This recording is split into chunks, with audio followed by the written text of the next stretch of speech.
ശാസ്ത്രീയ ഉപനിഷത്ത് പഠനം ക്ലാസ് 278. നമ്മൾ 59ാമത്തെ ഉപനിഷത്തായിട്ട് തൈത്തിരീയ ഉപനിഷത്താണ് നോക്കുന്നത്.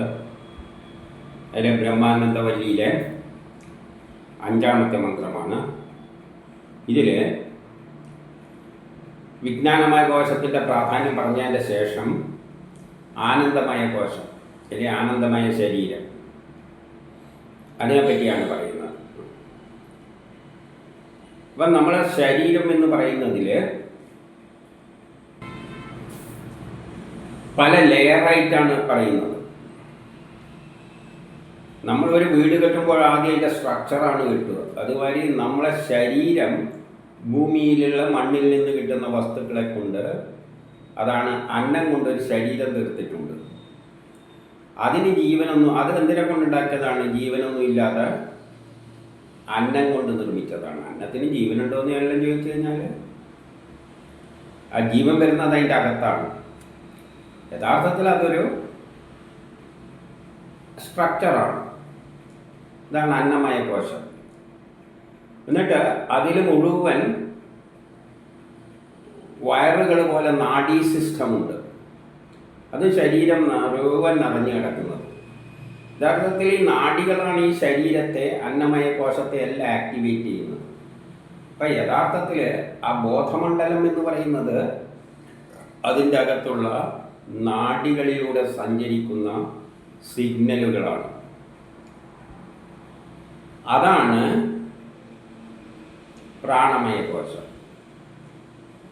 ആ പ്രാണമയ കോശത്തിലേക്ക് കുറേ സിഗ്നൽ പോകുന്നുണ്ടെങ്കിലും അതിനെയെല്ലാം അനലൈസ് ചെയ്യാൻ അതിൻ്റെ ഒരു നെറ്റ് എഫക്റ്റായിട്ട് അതിൻ്റെ അകത്ത് ഒരു സാധനം ഉണ്ടാകുന്നുണ്ട്. അതിനാണ് മനസ്സ് എന്ന് പറയുന്നത്. അതിൻ്റെ നെറ്റ് എഫക്റ്റാണ്. ആ പ്രാണനിൽ നിന്നുമാണ് മനസ്സുത്ഭവിക്കുന്നത്. അതാണ് മനോമയ കോശം. അത് ഇതിൻ്റെ എല്ലാം ആകത്തുക ഒരു സയൻസ് പ്രതിഭാസത്തിലൂടെയാണ് ആ മനസ്സ് എന്നൊരു വികാരം ഉണ്ടാകുന്നത്. അതാണ് 4 വേദങ്ങളിലൂടെ എന്ന് പറഞ്ഞു വെച്ചത്, സയൻസിലൂടെ. അതിൻ്റെ പിന്നിലൊരു വലിയ ശാസ്ത്രതത്വമുണ്ട്, മനോമയ കോശം. ആ സയൻസിനെ അനലൈസ് ചെയ്യാൻ വേണ്ടിയിട്ട് അതിൻ്റെ അകത്തൊരു ബുദ്ധി എന്നൊരു ഫാക്ടർ വരുന്നുണ്ട്. ആ ബുദ്ധിയിലൂടെ, ശരിയായ ബുദ്ധിയിലൂടെ നമ്മൾ അനലൈസ് ചെയ്ത് ഈ ശരീരത്തിൻ്റെ എല്ലാം അനലൈസ് ചെയ്തെടുക്കുമ്പോഴാണ് വിജ്ഞാനമയ കോശം. എന്താണ് ഇതിൻ്റെ പിന്നിൽ നല്ല അനലൈസ് ചെയ്ത് സ്വയം മനസ്സിലാക്കാൻ ശ്രമിക്കുമ്പോഴാണ് വിജ്ഞാനമയ കോശം. അതാണ് വിജ്ഞാനം എന്ന് പറയുന്നത്. ആ സയൻസിനെ എല്ലാം അനലൈസ് ചെയ്യുക, എന്താണ് ഇത്. പക്ഷേ അത് ബുദ്ധിയായിട്ട് ബന്ധപ്പെട്ടതാണ്. ബുദ്ധിയിലൂടെ അനലൈസ് ചെയ്യുക. പക്ഷേ ബുദ്ധിയിലൂടെ അനലൈസ് ചെയ്യുമ്പോഴും വേറെ നമുക്ക് ചില പാളിച്ചകൾ വരുന്നുണ്ട്. നമ്മൾ ഈ ഇന്ദ്രിയങ്ങളെല്ലാം പുറമേത്തെ ലോകവുമായിട്ട് ബന്ധപ്പെടാനുള്ളതാണ്. കണ്ണുമൂക്കെല്ലാം നമ്മൾ അങ്ങോട്ടേക്കാണ് പോകുന്നത്. നമ്മൾ ഉള്ളിലേക്കുള്ള ഘടനയിലേക്ക് പോകാതെ, ഞാനെന്നത് ഇതിൻ്റെ അകത്താണുള്ളത്. ഈ ശരീരമല്ല, ഇതല്ല, അന്നമയമല്ല. അതിനെക്കാട്ടി ശ്രേഷ്ഠമാണ് നാഡീവ്യൂഹം, അതിനെക്കാട്ടി ശ്രേഷ്ഠമാണ് മനോമയം, അതിലും ശ്രേഷ്ഠമാണ് ബുദ്ധിപരമായിട്ട് അതിനെ അനലൈസ് ചെയ്യുന്ന അതിൻ്റെ ഉള്ളിൽ കിടക്കുന്ന ഒരു കമ്പ്യൂട്ടറിൻ്റെ ഏറ്റവും പ്രധാന ഭാഗം ഏതാണ്? പുറത്തെ പെട്ടിയാണോ? അല്ല, അതിൻ്റെ അകത്ത് വയറുകൾ. അതിനെക്കാട്ടിയും പ്രാധാന്യം വയറുകൾക്കുണ്ട്. വയറ് വിട്ടുപോയാൽ പിന്നെ ഫങ്ഷൻ ചെയ്യില്ല. പക്ഷെ അതിൻ്റെ അകത്തേക്ക് കിടക്കുമ്പോൾ പ്രോസസ്സറിലേക്ക് എത്തുമ്പോഴാണ് അതിൻ്റെ യഥാർത്ഥ തത്വവും സയൻസും എല്ലാം കിടക്കുന്ന ആ പ്രോസസ്സറിലാണ്. അതാണ് ഏറ്റവും സൂക്ഷ്മം. അതും കടന്നിട്ട് ഉള്ളോട്ടേക്ക് ചെല്ലുമ്പോഴാണ് ഇതാരാണ് ഇതിൻ്റെ പ്രോസസ്സർ ചെയ്ത്, ഇതാരാണ് ഇതിനെ ഡിസൈൻ ചെയ്ത്. അപ്പോൾ അവിടെ ഒരു പ്ലാനെല്ലാം ഉണ്ട്. പ്രോസസ്സറിൻ്റെ അകത്ത് ഒരു സോഫ്റ്റ്വെയർ ലോഡ് ചെയ്ത് വെച്ചിട്ടുണ്ട്. അതൊരു പ്ലാനാണ്. അങ്ങനെ നമ്മുടെ ഉള്ളിലുള്ള ഇതാണ് ആത്മാവ്, ജീവാത്മാവ് എന്ന് പറയുന്നത്. പക്ഷെ നമുക്ക് സംഭവിക്കുന്ന എന്താണെന്ന് വെച്ചാൽ, നമ്മൾ ഈ ഉള്ളോട്ടേക്ക് പോയിട്ട് മനസ്സിലാക്കാൻ ശ്രമിക്കുന്നതിന് പകരം നമ്മളെ പുറത്തു നിന്നുള്ള സിഗ്നലുകൾ നമ്മളെ തലയിലേക്കെല്ലാം വരുമ്പോൾ നമ്മളെ മനസ്സ് പിന്നെ അതിൻ്റെ പിന്നാലെ പോവുകയാണ്. എവിടത്തേക്ക്? വെളിയിലുള്ള കാര്യങ്ങളിലേക്ക്. അപ്പം നമ്മളെല്ലാം ഭൗതിക കാര്യങ്ങൾ കർമ്മം ചെയ്യാൻ വേണ്ടിയിട്ട് ജനിച്ചതാണ്. അപ്പം നമ്മൾ പലതും കാണുന്നു, അതിൻ്റെ പിന്നാലെ ഓടി നടക്കുന്നു. നമ്മളെ നമുക്ക് മനസ്സിലാക്കാൻ പറ്റുന്നില്ല. നമ്മൾ ഈ കമ്പ്യൂട്ടറിൻ്റെ അകത്തു നിന്നുള്ള കാട്ടിക്കൂട്ടുന്ന ഗോഷ്ഠികളെല്ലാം കണ്ടുകൊണ്ട് അങ്ങനെ രസിച്ചിരിക്കുകയല്ലാതെ കമ്പ്യൂട്ടറിൻ്റെ അകത്തുള്ള ഇതെല്ലാം കാട്ടിക്കൂട്ടുന്ന ഏതാണ്? IC ആണ്. അതിൻ്റെ പിന്നിലുള്ള സോഫ്റ്റ്വെയർ ആണ്. ആ സോഫ്റ്റ്വെയർ ഡിസൈൻ ചെയ്ത വ്യക്തിയാണ്. ആ നിലയിലേക്ക് നമ്മൾ പോകുന്നില്ല. ഇപ്പം നമ്മളിങ്ങനെ ഓരോ ലെയർ കഴിഞ്ഞ് അകത്തേക്ക് എത്തുമ്പോൾ അവിടെ ഒരു പ്രോസസ്സ് ചെയ്യുന്ന ഒരു പ്ലാനുണ്ട്. ആ പ്ലാനിനാണ് ജീവാത്മാവ് എന്ന് പറയുന്നത്. ആ പ്ലാൻ അനുസരിച്ചാണ് ഈ പുറത്തുള്ളതെല്ലാം ആക്ടിവേറ്റ് ചെയ്യുന്നത്. പക്ഷേ ആ പ്ലാൻ ഉണ്ടാക്കിയ ഒരു ശക്തിവിശേഷം അതിൻ്റെ പിന്നിലുണ്ട്. അതാണ് പരമാത്മാവ്, അതാണ് ബ്രഹ്മം. അവിടെ എത്തുമ്പോൾ നമ്മൾ ഈ ബാഹ്യ കഴികളിൽ നിന്നെല്ലാം വിട്ടിട്ട് ആ ജ്ഞാനം നേടുകയാണ്. കംപ്ലീറ്റ് ജ്ഞാനം നേടിക്കഴിഞ്ഞാൽ നമുക്ക് പിന്നെ അതിലോടൊന്നും അത്ര താല്പര്യം ഉണ്ടാവില്ല. ഈ കളികളിലൊന്നും അത് കളിപ്പിക്കുന്നതാണ് ഇതെല്ലാം എന്ന് മനസ്സിലാക്കുമ്പോൾ നമുക്ക് ഇതെല്ലാം ഒരു കളി. ഇപ്പം നമ്മളൊരു മാജിക്ക് കാണുന്നതെന്ന് വെച്ചാൽ നമുക്ക് വലിയ അത്ഭുതമായിട്ടുള്ളതെന്ന് തോന്നും. പക്ഷെ മാജിക്കിൻ്റെ പിന്നിലുള്ള ആ സത്യം എന്താണ്, ഇവന്മാർ കാട്ടുന്നത് എന്താണെന്ന് മനസ്സിലായി പോയാലോ അതോടുകൂടി നമുക്കതിൽ വലിയ താല്പര്യമൊന്നും ഉണ്ടാവില്ല. അതുപോലെ നമ്മളിപ്പോൾ എവിടെ എത്തിയിരിക്കുകയാണ്?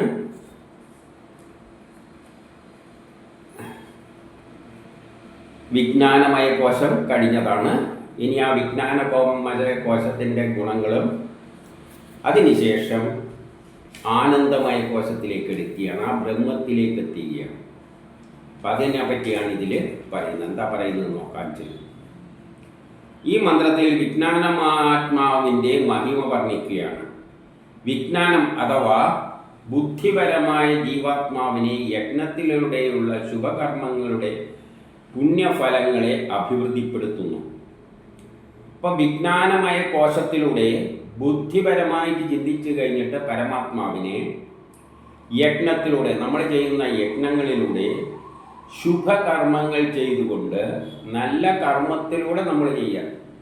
അല്ലാതെ ബാഹ്യ ഇന്ദ്രിയങ്ങളുടെ പ്രേരണക്കധിഷ്ഠിതമായിട്ട് ചെയ്തു കഴിഞ്ഞാൽ നമ്മൾ അതിൻ്റെ പിന്നാലെ ഓടും. അത് ചെയ്യാതെ ശുഭകർമ്മങ്ങൾ എന്ന് പറഞ്ഞാൽ ഈ സത്യം മനസ്സിലാക്കുന്ന തരം മനസ്സിലാക്കിയിട്ട് പ്രവർത്തിക്കുക. അത് പുണ്യഫലങ്ങളെ പുഷ്ടിപ്പെടുത്തും. അപ്പം നമ്മൾ ഈ വിജ്ഞാനം നേടിക്കൊണ്ട് നമ്മുടെ ഉള്ളിലുള്ള ഒരു ശക്തിവിശേഷമാണ് ഇതെല്ലാം ചെയ്യിക്കുന്നത് എന്നുള്ള ഈ വിജ്ഞാനമായ ശരീരത്തെ മനസ്സിലാക്കിയിട്ട് നമ്മുടെ ഉള്ളിൽ ഇങ്ങനെയൊരു സെല്ലുണ്ട്, ഒരു ശരീരമുണ്ട്, ഒരു വിജ്ഞാനമായ ശരീരം. ആ വിജ്ഞാനമായ ശരീരവുമായിട്ട് ബന്ധപ്പെട്ട ഒരു പ്ലാനുണ്ട് ശരീരത്തിൽ, ജീവാത്മാവ്. അതിനെപ്പറ്റിയെല്ലാം മനസ്സിലാക്കിയിട്ട് അതിൻ്റെ നിശ്ചയപ്രകാരമാണ് നമ്മളെ സൃഷ്ടിച്ചിരിക്കുന്നത്, കർമ്മം ചെയ്യാനാണ്. ആ കർമ്മം നമ്മൾ നിസ്വാർത്ഥമായി ചെയ്തു കൊടുക്കുന്നതാണ് പാപപുണ്യങ്ങളില്ലാത്ത കർമ്മം. അപ്പം പുണ്യഫലങ്ങളെ അത് അഭിവൃദ്ധിപ്പെടുത്തും. അതായത് ജീവാത്മാവിൽ നിന്ന് കർമ്മങ്ങൾക്ക് പ്രേരണ ലഭിക്കുന്നു. ഈ ജീവാത്മാവാണ് നമ്മളെ കർമ്മങ്ങളെ പ്രേരിപ്പിക്കുന്നത്. നമ്മളെ സൃഷ്ടിച്ചത് ഒരു കർമ്മം ചെയ്യാനാണ്. അതിനുവേണ്ടി അത് നമ്മളെ പ്രേരിപ്പിക്കുന്നു, കണ്ണുകളെ പ്രേരിപ്പിക്കുന്നു. കണ്ണിനെ കൊണ്ട് അതിന് ഇഷ്ടപ്പെട്ട കാര്യങ്ങളെ കാണിപ്പിച്ചു തരുന്നു. മനസ്സിൽ ഒരാഗ്രഹം ഉണ്ടാകുന്നു, അതിനെ പിന്നാലെ ഓടിക്കുന്നു. കണ്ണെല്ലൊന്നും നമ്മൾ കാണുന്നില്ല. നമ്മൾ റോട്ടുമ്മലൂട്ട പോകുമ്പോൾ എത്രയോ സാധനങ്ങൾ കടകളിലുണ്ട്. നമ്മൾ ആ കടകളെ പോലും ശ്രദ്ധിക്കില്ല. നമുക്ക് അത്യാവശ്യമുള്ള, ഇപ്പോൾ ഒരു ബോൾ വാങ്ങാനാണ് പോകുന്നുണ്ടെങ്കിൽ ആ ബോളുള്ള കട മാത്രമേ നമ്മൾ ശ്രദ്ധിക്കൂ. മറ്റുള്ളതൊന്നും അവിടെയുള്ള ആൾക്കാർ അതൊന്നും നമ്മൾ നോക്കില്ല. അപ്പം നമ്മൾക്ക് ജീവിതത്തിൽ എന്താണ് ഇനി കർമ്മമുള്ളത്, ആ വിഷയവുമായിട്ട് ബന്ധപ്പെട്ട കാര്യങ്ങളെ നമ്മളെ കണ്ണിൽ പെടുന്നുള്ളൂ, കേൾക്കുന്നുള്ളൂ. നമ്മൾ പിന്നെ അതിൻ്റെ പിന്നാലെ നമ്മളെ കൊണ്ട് ഓടിപ്പിക്കും. ഇതെല്ലാം ഉള്ളിൽ നിന്നാണ് പ്രേരിപ്പിക്കുന്നത്. അതായത് ജീവാത്മാവിൽ നിന്ന്. അതൊരു പ്ലാനാണ്. നമ്മൾ എങ്ങനെയെല്ലാം ജീവിക്കണം, നമ്മുടെ ശരീരം എങ്ങനെയെല്ലാം വളരണം, എങ്ങനെ ജീവിക്കണം, അതെല്ലാം തീരുമാനിക്കുന്ന ഒരു പ്ലാനാണ് ജീവാത്മാവ്. വീട്ടിൻ്റെ ഒരു പ്ലാനുണ്ട്. വീട്ടിൻ്റെ പ്ലാൻ അനുസരിച്ചാണ് ആ വീട്ടിലെ കാര്യങ്ങൾ നടക്കുക. അടുക്കളയിൽ വെച്ചിട്ടാണ് ഭക്ഷണം പാകം ചെയ്യുക. അങ്ങനെയാണ് പ്ലാൻ ചെയ്തിരിക്കുന്നത്. അല്ലാതെ കിടക്കുന്ന മുറിയിൽ വന്നിട്ട് ഭക്ഷണം പാകം ചെയ്യില്ല. കാരണം പ്ലാൻ ചെയ്ത അല്ലെങ്കിൽ അതിനുള്ള സെറ്റപ്പ് അവിടെ ഉണ്ടാക്കി വെച്ചിരിക്കണം. പ്ലഗെല്ലാം ഇട്ടിരിക്കുകയാണെങ്കിൽ വെളിക്ക് ചായ അവിടെ വെച്ചിട്ടും കൂട്ടാം. അതെല്ലാം പ്ലാനിൽ ഡിസൈഡ് ചെയ്ത വഴിയും ചെയ്യാൻ പറ്റുള്ളൂ. ഇല്ലെങ്കിൽ പുതിയൊരു പ്ലാൻ നമ്മൾ ഉണ്ടാക്കിയിട്ട് അതിനെ മോഡിഫൈ ചെയ്യണം. അപ്പം അങ്ങനെയുള്ള നമ്മുടെ പ്ലാനാണ് ജീവാത്മാവ്. അതിൽ നിന്ന് കർമ്മങ്ങൾക്ക് പ്രേരണ നൽകുന്നു. അപ്പോൾ കർമ്മത്തിന് പ്രേരണ ചെലുത്തുന്നത് അതാണ്. നമ്മളെ സൃഷ്ടിച്ച കർമ്മം നമ്മളെ കൊണ്ട് ചെയ്യിക്കാൻ പ്രേരണ ചെലുത്തും. ഇത് മനസ്സിലാക്കണം. അല്ലാതെ നമ്മൾ ആണ് ഇത് ചെയ്യുന്നതെന്ന് ചിന്തിക്കരുത്. എല്ലാ ഇന്ദ്രിയങ്ങളും മനോമയ ദേവതകളും ഈ വിജ്ഞാനമായ ജീവാത്മാവിനെ തന്നെ ബ്രഹ്മരൂപത്തിൽ സേവിക്കുന്നു. അപ്പോൾ ഈ എല്ലാ അവയവങ്ങളും അതിനെയാണ് സേവിക്കുന്നത്. നമ്മളത് മനസ്സിലാക്കുന്നില്ല. നമ്മൾ വിചാരിക്കുന്നതല്ല ഞാനെന്ന ചിന്തയാണ്. ഞാനെന്ന ചിന്തയല്ല. നമ്മളെ കൊണ്ട് കർമ്മം ചെയ്യിക്കാൻ വേണ്ടി ഞാനെന്നൊരു ചിന്ത ഉണ്ടാക്കുകയാണ് അത് ചെയ്യുന്നത്. എന്നിട്ട് നമ്മളെ കൊണ്ട് ഓരോ ആഗ്രഹങ്ങൾ ഉണ്ടാക്കി ചെയ്യിപ്പിക്കുകയാണ്. നമ്മളെ കൊണ്ട് അത് കാണിച്ചു തരികയാണ്. അത് ആ സാധനം പോയി അവിടെ പോയിട്ട് നീ ജോലി ചെയ്യുന്നു. കണ്ണിൽ കാണും, പത്രത്തിലൊരു അഡ്വർടൈസ്മെൻറ്റ്. അപ്പം നമ്മൾ അതിനെ അപ്ലൈ ചെയ്യും. നമ്മളെപ്പോൾ പ്രേരിപ്പിക്കും. അപ്ലൈ ചെയ്തിട്ട് ആ ജോലിയിൽ നമ്മളെ കൊണ്ട് ചെയ്യിപ്പിക്കും. അത് ഉള്ളിൽ നിന്നാണ് പ്രേരിപ്പിക്കുന്നത്. അപ്പോൾ എല്ലാ ഇന്ദ്രിയങ്ങളും ജീവാത്മാവിനെ തന്നെ അതിനെ ബ്രഹ്മരൂപമായിട്ട് കണ്ടിട്ടേത്. അപ്പം ജീവാത്മാവിനെ ബ്രഹ്മമായി കണ്ടുകൊണ്ടാണ് നമ്മൾ യജ്ഞം. എല്ലാ ഇന്ദ്രിയങ്ങളും അതിനെ അനുസരിച്ച് ജീവിക്കുകയാണ്. അതിലൂടെ ലഭിക്കുന്ന ഫലങ്ങളെ അത് ദേവതകളിലേക്ക് എത്തിക്കുകയും ചെയ്യുന്നു. അതിൻ്റെ ഫലങ്ങളെ ദേവതകളിലേക്ക് എത്തിക്കുകയും ചെയ്യുന്നുണ്ടത്. ഉദാഹരണമായിട്ട് നമുക്ക് എന്തോ ഒരു സാധനം കാണുമ്പോൾ അതിനെ തൊട്ട് നോക്കാൻ നല്ലൊരു സുഖം. എന്തോ ഒരു വെൽവെറ്റിൻ്റെ കട്ടിൽ കിടക്കുകയാണ്. നമുക്കൊരാഗ്രഹം തൊടാൻ നല്ല സുഖമായിരിക്കും. നമ്മൾ പോയിട്ട് അതിനിങ്ങനെ താലോടും. യഥാർത്ഥത്തിൽ നമ്മളെ പ്രേരിപ്പിക്കുകയാണ് അതിനെ തൊടാൻ. അപ്പോൾ ഒരു അനുഭൂതിയും നമ്മളെ കൈമേൽ ഉണ്ടാക്കി തരും. അതിനുള്ള ഫല ദേവതകൾക്ക് നൽകുക. നല്ല സുഖം തൊടുമ്പോൾ. ഇതെല്ലാം ആരാ ചെയ്യുന്നത്? ഉള്ളിൽ നിന്നാണ് ചെയ്യുന്നത്. ആ ഒരു പ്രേരണ കൊണ്ടാണ് പിന്നെ നമ്മൾ ആ സാധനം വാങ്ങിയിട്ട് വീട്ടിൽ കൊണ്ടുപോയിട്ട് വേറെ എന്തെങ്കിലും ചെയ്യുന്നത്. അപ്പോൾ നമ്മൾ അതിനുള്ള ഫലങ്ങളും നമുക്ക് തരുന്നത്, അതാത് അവയവങ്ങൾക്ക് തരുന്നത് ആ ഉള്ളിലുള്ള ജീവാത്മാവാണ്. ഏതൊരു ഉപാസകൻ ഈ വിജ്ഞാനമായ ആത്മാവിനെ ബ്രഹ്മമായി കണ്ട് ഉപാസിക്കുന്നുവോ, ഈ വിജ്ഞാനമായ ആത്മാവിനെ ബ്രഹ്മമായി കാണണം. നമ്മളെന്നെ ഏതിനെയാണ് ബ്രഹ്മമായി കാണുന്നത്? നമ്മളെ ഈ ശരീരത്തെയാണ്. ശരീരത്തിൽ പൗഡർ ഇട്ട് ഷർട്ടെല്ലാം ഇട്ട് ഇങ്ങനെ ആക്കിയിട്ട് നടക്കുകയാണ്. നമ്മൾ അതിൽ നിന്നെല്ലാം വിട്ടിട്ട് എവിടത്തേക്ക് എത്തിയിട്ടുണ്ട്? ഉള്ളിലുള്ള വിജ്ഞാനമയ നമ്മൾ എന്ന് പറയുന്നത് ആ വിജ്ഞാനമയ. ഇതെല്ലാം വെറും ചികിള് കേസ്. മണ്ണ് കുടച്ചുണ്ടാക്കിയതാണ് ഇതെല്ലാം. ഇതൊന്നുമല്ല ഞാൻ ഉള്ളിലെത്തി, വിജ്ഞാനമായ കോശത്തിലെത്തി. അതിനെ ഉപാസിക്കുന്നുവോ, ആ ധാരണയിൽ നിന്ന് തെല്ലെങ്കിലും മാറാതിരിക്കുന്നുവോ, ആ ചിന്തയിൽ നിന്ന് മാറിപ്പോകരുത്. ഞാൻ ഈ ശരീരമാണെന്ന് പിന്നെ ചിന്തിച്ചു പോകരുത്. ഞാൻ ഈ ശരീരമാണ്, ഇല്ലേ നാടിയാണ് എന്നൊന്നും ചിന്തിച്ചു പോകരുത്. നമ്മുടെ ഉള്ളിൽ ഒരു വിജ്ഞാനമായ ശരീരമുണ്ട്. അതാണ് ഞാൻ. അതിനെ തെറ്റിദ്ധരിക്കരുത്. ഒരിക്കലും നമുക്ക് സംശയം ഉണ്ടായിപ്പോകരുത്. അതല്ല ഞാൻ എന്ന് പറയുന്നത് ഈ പുറത്തിട്ടിരിക്കുന്ന ഷർട്ടും ഉടുപ്പും ഇതുമെല്ലാം. അങ്ങനെ പോയി പോകരുത്. എപ്പോഴും ഞാൻ ഉള്ളിലുള്ള ആ വിജ്ഞാനമായ ശരീരമാണെന്ന് ചിന്തിച്ചുകൊണ്ട് നിന്നാൽ അനേക കാലത്തെ പാപസഞ്ചയമായ ശരീരത്തെ ഉപേക്ഷിച്ച്, അപ്പോൾ പാപസഞ്ചയമായ ഈ ശരീരത്തെ, പാപത്തിലൂടെയാണ് ഈ ശരീരം കിട്ടിയിരിക്കുന്നത്. കുറേ കാലമായിട്ട് ഇങ്ങനെ ജനിച്ച് മരിച്ച് പട്ടിയായിട്ടും പൂച്ചയായിട്ടും ഓരോ ശരീരം മണ്ണിൽ നിന്ന് വന്നാണ് പരരൂപത്തിൽ. അതിലേക്ക് എല്ലാം നേടിയ പാപസഞ്ചയമായ ശരീരമാണ്. ഈ ശരീരം പാപം നൽകുന്നതാണ്. ശരീരമാണ് നമുക്ക് വേദന ഉണ്ടാക്കുന്നത്, കഷ്ടപ്പാടുണ്ടാക്കുന്നത്, ദുരിതം ഉണ്ടാക്കുന്നതെല്ലാം. അപ്പം അത് പാപം പിടിച്ച ശരീരമാണ്. ആ ശരീരത്തെ ഉപേക്ഷിച്ച് പിന്നെ നമ്മൾ ഈ ശരീരത്തെ പറ്റി ചിന്തിക്കില്ല. നമ്മൾ എന്ത് ചെയ്യും? ആ ദിവ്യഭോഗങ്ങളെ അനുഭവിക്കുന്ന അകത്തുള്ള ബ്രഹ്മം എന്ന ആ ഭോഗത്തെ അനുഭവിക്കുന്നു. ഏതുപോലെ? നമ്മൾ പകലിപ്പോൾ പല പ്രശ്നങ്ങളാണ് നമുക്ക്. ഇപ്പോൾ ഇവിടെ ഇരിക്കുമ്പോൾ തന്നെ ചൂടെടുത്ത് പോയിരിക്കുന്ന എന്തൊരു കഷ്ണം, നല്ലൊരു AC ഉണ്ടായിരുന്നെങ്കിൽ അതിനുള്ള പൈസയും ഇല്ല. ഇങ്ങനെ ഓരോ വിഷമതകളാണ് ഓരോ സമയം. ഒരാൾ നമ്മൾ നല്ല രാത്രി ഉറങ്ങാൻ കിടന്നാലും സമാധാനം കിട്ടും. ഒരാൾ പറയും ഉറങ്ങാൻ കിടന്നുമ്പോഴും എനിക്ക് പല ചിന്തകൾ കയറി വരികയാണ്. അത് മനുഷ്യനായാലും അങ്ങനെയാണ്. ഭൗതിക ലോകത്തിൽ ജീവിക്കുന്നവർക്ക് അതാണ് അവസ്ഥ. പിന്നെ എപ്പോൾ സമാധാനം കിട്ടും? ഗാഠനിദ്രയിൽ. ഞാൻ നല്ല സുഖമായിട്ട് ഉറങ്ങി. സുഖം. ഇപ്പം എവിടെയാണ് സുഖമുള്ളത്? ഒരലലുമില്ലാതെ മനസ്സൊരു തുറന്ന പുസ്തകമായി കിടക്കുന്ന അവസ്ഥ. അത് ഗാഠനിദ്രയിലാണ്. അതേ ഒരവസ്ഥയിലേക്ക് നമ്മൾ എത്തിച്ചേരും ഇതിലൂടെ അങ്ങനെ എപ്പോഴും ചിന്തിച്ച് പോയി കഴിഞ്ഞാൽ. അപ്പം അവിടെ എത്തിക്കഴിഞ്ഞാൽ ഈ ശരീരമെല്ലാം വിട്ടു. ശരീരത്തെ ഉപേക്ഷിച്ചിട്ട് നമ്മൾ അതിൽ പോയി ലയിക്കും.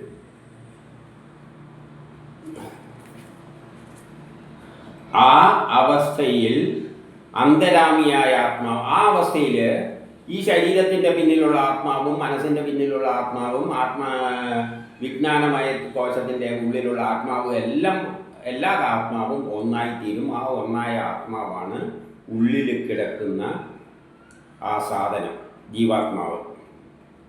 അതിൻ്റെ അപ്പുറം കിടക്കുമ്പോഴാണ് പരമാത്മാവിലേക്ക് പോയി ലയിക്കുന്നത്. ആ പ്ലാന്, അവിടെ ഒരു പ്ലാനുണ്ട്, ഒരു പ്ലാൻ എഴുതി വെച്ചിട്ടുണ്ട്. അപ്പം നമ്മൾ കമ്പ്യൂട്ടറിലുണ്ട് അവിടെ ഒരു ആത്മാവ്. എന്താണ്? Windows operating system.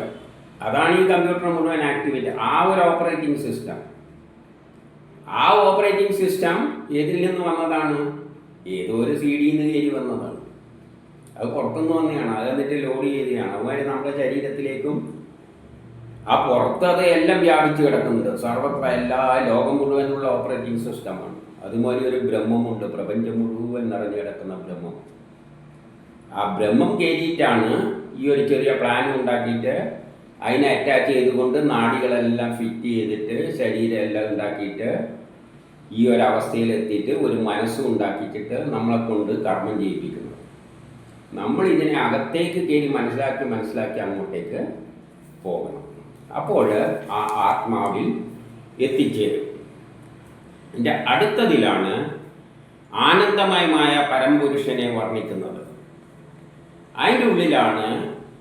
അപ്പോൾ ഒരു സോഫ്റ്റ്വെയറാണ് എന്ന് നമുക്ക് മനസ്സിലായി. പക്ഷേ ഈ സോഫ്റ്റ്വെയർ അവിടെ നിന്നാവുന്നത് ഏതോ ഒരു ബുദ്ധിമാൻ്റെ തലച്ചോറിൽ നിന്ന് ഉത്ഭവിച്ച ഐഡിയ ആണ് ഈ സോഫ്റ്റ്വെയർ ഉണ്ടാക്കി വെച്ചിരിക്കുന്നത്. അപ്പോൾ അതിൻ്റെ ഉത്ഭവം ഏതോ ഒരു ശാസ്ത്രജ്ഞൻ്റെ ബുദ്ധിയിൽ നിന്ന് ഉത്ഭവിച്ചതാണ് ഈ സോഫ്റ്റ്വെയർ. അതുപോലെ നമ്മൾ ഈ ശരീരത്തിൻ്റെ എല്ലാം പിന്നിൽ സൃഷ്ടിക്ക് പിന്നിൽ പ്രവർത്തിച്ച് ഈ പ്രപഞ്ചത്തിൻ്റെ തന്നെ പിന്നിൽ പ്രവർത്തിച്ച രൂപവും ഭാവവും ഇല്ലാതെ ആർക്കും മനസ്സിലാക്കാൻ പറ്റാത്ത ഒരു ശക്തി വിശേഷമുണ്ട്. അതിനാണ് ബ്രഹ്മം എന്ന് പറയുന്നത്. ആ ബ്രഹ്മമാണ് സയൻസിൻ്റെ അടിസ്ഥാനത്തിൽ ഇതെല്ലാം ഉണ്ടാക്കി വെച്ചിരിക്കുന്നത്. അതിന് രൂപവും ഭാവവും ഒന്നും ഇല്ലാത്തത് കൊണ്ട് അത് നിർഗുണമാണ്. അതിനൊരു ഗുണവുമില്ല. അത് ശാന്തമാണ്.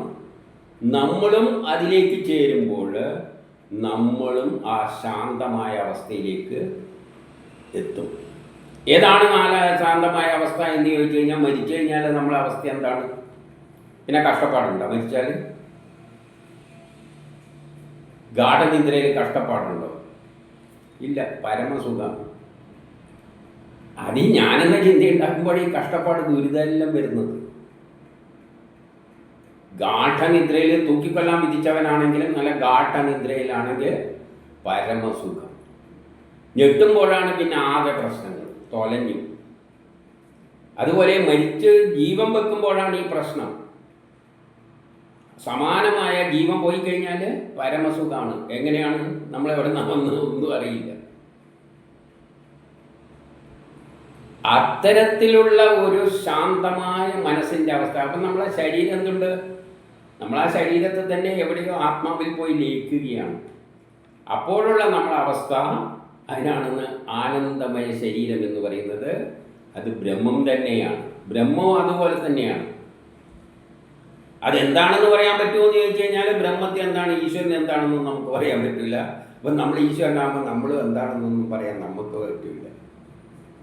പക്ഷെ ഒരാനന്ദം, ഗാഠനിദ്രയിൽ ഒരാനന്ദം ഇല്ലേ? ഉണ്ട്. അതിൽ എണീച്ചാൽ പറയുന്ന നല്ല സുഖത്തിൽ ഉറങ്ങി, ആ സുഖം തന്നെ. എന്താണ് സുഖം? അതിപ്പം പറയാനൊന്നുമില്ല. അതുപോലെ പ്രപഞ്ചമുണ്ടായിരിക്കുന്നതിന് രൂപവും ഭാവമൊന്നും ഇല്ലാതുകൊണ്ട് കണ്ണും മൂക്കൊന്നും തൊട്ട് നോക്കാനുള്ള ഒരു വഴിയുമില്ല.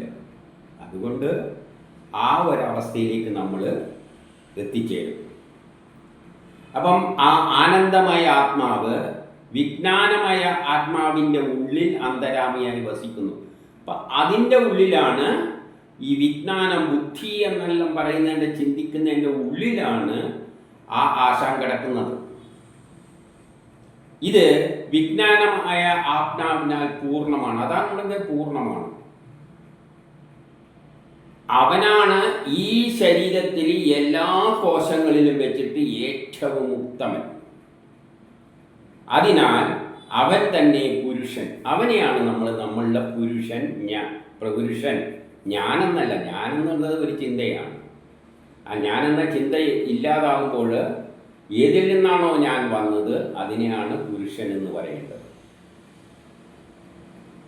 ഞാൻ ഏതിൽ നിന്ന് വന്നു? ഈ ഞാനെന്ന ചിന്ത ഏതിൽ നിന്ന് വന്നു? അതാണ് പുരുഷൻ. അത് പുരുഷാകാരത്തിൽ തന്നെയാണുള്ളത്. ഈ ശരീരം മുഴുവൻ പുരുഷാകാരത്തിലാണ് അതുള്ളത്. ഇനി പക്ഷിയുടെ രൂപത്തിൽ അതിനെ വർണ്ണിക്കുകയാണ്. പ്രിയഭാവം അതിൻ്റെ ശിരസ്സാണ്. പ്രിയഭാവം, അത് പ്രിയനാണ്, പ്രിയഭാവമാണ്. നമ്മുടെ ഗാഠനിദ്രയിൽ ഉള്ള അവസ്ഥ നമുക്ക് ഏറ്റവും പ്രിയപ്പെട്ടതാണ്. നമുക്ക് ജീവിതത്തിൽ ഗാഠനിദ്രയിലുള്ളതാണ് ഏറ്റവും പ്രിയപ്പെട്ടത്. കാരണം ആനന്ദമയമായ പരമാത്മാവ് എല്ലാവർക്കും പ്രിയനാണ്. ആ അവസ്ഥ, ആ പരമാത്മാവിൻ്റെ അവസ്ഥ എല്ലാവർക്കും പ്രിയമാണ്.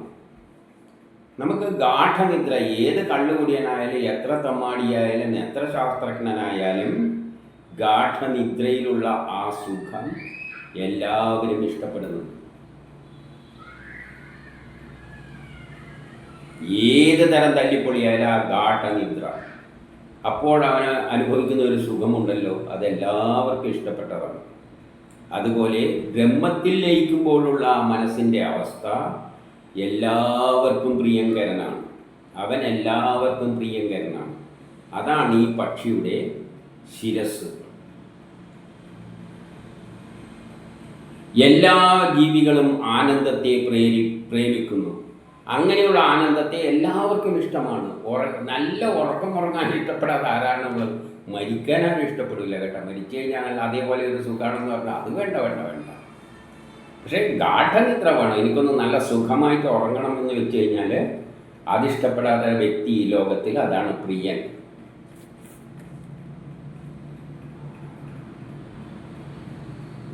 അപ്പോൾ എന്നാൽ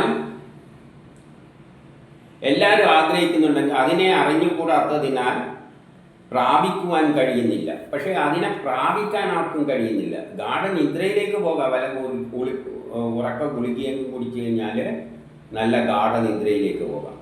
അല്ല ഇനി ജീവിതം തന്നെ അവസാനിപ്പിക്കാൻ വല്ല വിഷവും എടുത്ത് കഴിച്ചു കഴിഞ്ഞാൽ ആ നിദ്രയിൽ തന്നെയാണ് എത്തുന്നത്. പക്ഷേ ഇതിലേക്ക് ആർക്കും എത്താൻ പറ്റുന്നില്ല. അത് നമ്മൾ തന്നെ സ്വയം മനസ്സിനെ ശരീരത്തിൽ നിന്ന് വിഡ്രോ ചെയ്ത് പിന്നോട്ടേക്ക് ഇങ്ങനെ ചിന്തിച്ച് അതിൽ പോയി ലയിപ്പിക്കണം. നമ്മുടെ എല്ലാ ആക്ടിവിറ്റീസും നിർത്തണം. ആദ്യം ഈ യൂട്യൂബ് പ്രഭാഷണം നിർത്തണം.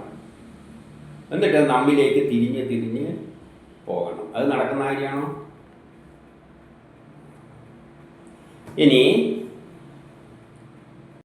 പക്ഷിയുടെ വലത് ചിറക് മോദവും ഇടത് ചിറക് പ്രമോദവുമാണ്. സന്തോഷം അല്ലെങ്കിൽ ആനന്ദം എന്നെല്ലാമാണ് ഇതിൻ്റെ അർത്ഥം. അതിൻ്റെ ഏറ്റവും ഉയർന്ന നിലയിലുള്ളതാണ് പ്രമോദം.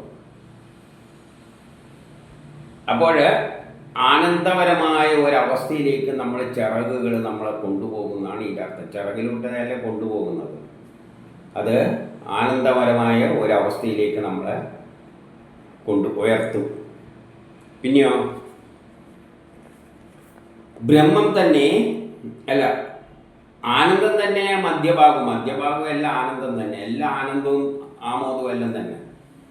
ബ്രഹ്മം തന്നെ വാലാണ് ബ്രഹ്മവും ആധാരവും. വാലാണ് അതിൻ്റെ ആധാരം. വാലില്ലെങ്കിൽ നിലനിൽപ്പില്ല. അപ്പം പറക്കുന്നതിന് നിലനിൽപ്പില്ല, അത് നിശ്ചലമായി പോകും. അതുകൊണ്ട് അത് അതിൻ്റെ ആധാരവുമാണ്. പരമാത്മാവ് അവയവരഹിതനാണ്. പരമാത്മാവിനെന്തില്ല? അവയവങ്ങളൊന്നുമില്ല. അതോടാണ് ചേരാൻ പോകുന്നത്. അപ്പം നമ്മൾ ആ പരമാത്മാവിലേക്കാണ് പോയി ലയിക്കുന്നത്. അതിന് അവയവമൊന്നുമില്ല. അതിനെ യഥാർത്ഥ രൂപത്തിൽ വർണ്ണിക്കുവാനാവില്ല. ആ പരമാത്മാവിനെ ആർക്കും വർണ്ണിക്കാനാവില്ല. അങ്ങനെ വിജ്ഞാനമായ ആത്മാവ് ജീവാത്മാവും ആനന്ദമായ ആത്മാവ് പരമാത്മാവുമാണ്. അപ്പം നമ്മളെ ജീവാത്മാവ് എന്ന് പറയുന്നത് വിജ്ഞാനമയമാണ്. ജീവാത്മാവ് എന്ന് പറഞ്ഞാൽ നമ്മളെ പ്ലാൻ, അതാണ് നമ്മളെ കൊണ്ടെല്ലാം കർമ്മം ചെയ്യിക്കുന്നത്. അതെല്ലാം സയൻസിലൂട്ടിയാണ്. അപ്പം അതാണ് ജീവാത്മാവ്, വിജ്ഞാനമായ ആത്മാവ്. അതിൻ്റെ പിന്നിലുള്ളത് ആനന്ദമായ ആത്മാവാണ്. അവിടെ പിന്നെ ഒന്നുമില്ല, ശൂന്യമാണ്, ബ്രഹ്മമാണ്. അത് പരമാനന്ദമാണ്. ബ്രഹ്മം എന്ന് പറയുന്നത് പരമാനന്ദം. പരമാനന്ദം എന്ന് പറഞ്ഞാൽ ഒരു പ്രശ്നങ്ങളും ഇല്ലാതെ നിർഗുണമായി നിൽക്കുന്ന അവസ്ഥ. അതാണ് സത്യം. നമ്മുടെ മനസ്സ് ഒരു പ്രശ്നമില്ലാതെ ഇങ്ങനെ നിശ്ചലമായി നിന്നാൽ എത്ര സുഖമായിരിക്കും. മനസ്സ് ഇളകുമ്പോഴാണ് നമ്മളെ വികാര വിക്ഷോഭങ്ങളെല്ലാം ഉണ്ടാകുന്നത്. ആകെ അസ്വസ്ഥമാണ്. എന്നാലും മനസ്സ് ശാന്തമായി നിൽക്കുന്ന എപ്പോഴാണ്? ഗാഠനിദ്രയിൽ. ഗാഠനിദ്രയിൽ മനസ്സ് പോയി കിടന്നുറങ്ങിയാണ്. അപ്പോഴാണ് ഏറ്റവും മനസ്സ് സീറോ ആകുകയാണ്. അവരെ ഗാഠാവസ്ഥയിൽ ഞാനെന്ന ചിന്തയിലോ ഒന്നുമില്ല, എല്ലാം റെസ്റ്റ് എടുക്കുകയാണ്.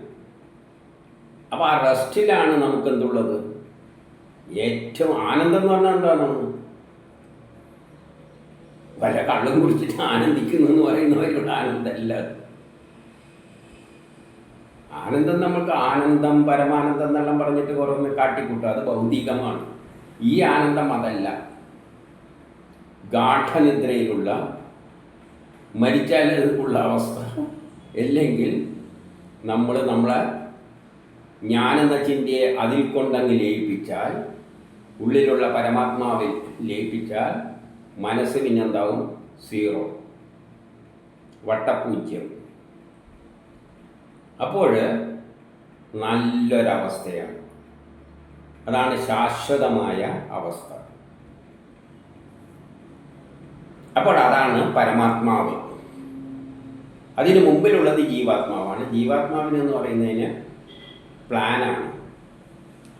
അതാണ് ഈ നമ്മുടെ ജീവനെ കൊണ്ട് എല്ലാ കർമ്മത്തിലേക്കും പ്രേരിപ്പിക്കുന്നത്. അപ്പം ജീവാത്മാവ് വിജ്ഞാനമായ കോശമാണ്. എല്ലാ ജ്ഞാനവും കൊണ്ടാണ് ആ പ്ലാൻ ഉണ്ടാക്കിയിരിക്കുന്നത്. പ്ലാനിൻ്റെ പിന്നിലുണ്ടാക്കിയ ആ വ്യക്തിക്കാകട്ടെ, ആ ബ്രഹ്മത്തിനാകട്ടെ ഒരു ഗുണവുമില്ല. അത് നിർഗുണമാണ്, അത് ആനന്ദമയമാണ്. അതുകൊണ്ടാണ് അതിനെ ആനന്ദമയ പരമാത്മാവ് എന്ന് പറയുന്നത്. അപ്പം നമ്മുടെ ജീവിതത്തിൻ്റെ ലക്ഷ്യം എന്ന് പറഞ്ഞാൽ മനസ്സിനെ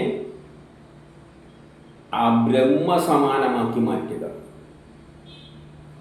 ആർക്കും മനസ്സിലാകാതെ അവസാനമായിട്ട് അതിന് രൂപമില്ല, ഭാവമില്ല, ഒരു ഗുണവുമില്ല, വിചാരങ്ങളില്ല, ഒരു ചുക്കുമില്ല. ആ അവസ്ഥയിലേക്ക് നമ്മുടെ മനസ്സിനെ ആക്കുക എന്നതാണ് ബ്രഹ്മസാക്ഷാത്കാരം കൊണ്ട് ഉദ്ദേശിക്കുന്നത്.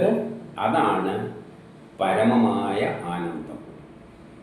നമുക്ക് ശാന്തി ലഭിക്കുന്നത് അതാണ്. ശാന്തി.